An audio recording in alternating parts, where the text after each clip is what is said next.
you to go through this because you really say, if you really look at the Mueller indictment, the way you're looking at it, it's not what people think, is it?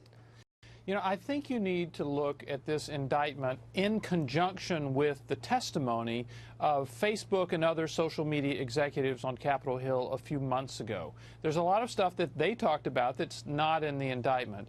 And what they basically talk about is some of the scale of this Russian operation. They talk about the Russians spent about $100,000 on Facebook ads. That compares to $81 million that the Clinton and Trump campaign spent on Facebook ads. They talked about how just 44% of those ad impressions, when they're up on a screen somewhere, 44% of those were before the election.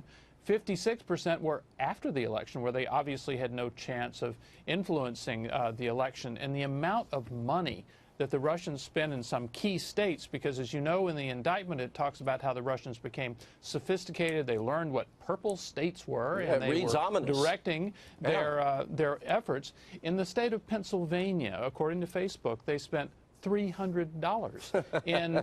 In Michigan, they spent $823, and in Wisconsin, they spent $1,979. The problem was all but $54 of that was before the primary, not in the general election. So all of that is testimony that we had before Congress that's really relevant to this indictment. Yeah, facts and context and texture mean an awful lot, except it doesn't fit a media narrative.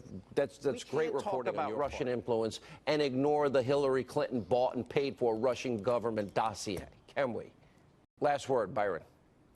Well, I think we're just going to see more and more information about this. As a matter of fact, I think tomorrow we're going to see the House Intelligence Committee asking for more information from a variety of current and former officials about what did they know about this dossier. When did they first hear about it? When did they first learn that it was supported and bankrolled by the Hillary Clinton campaign and the DNC? Because these are very basic questions, and we still don't know the answers to some of them. Well, your reporting has stood very much independent and apart from the herd, if you will, of those that live in that media bubble. Thank you both. We appreciate it. Good commentary. Thank you, Sean. When we come back.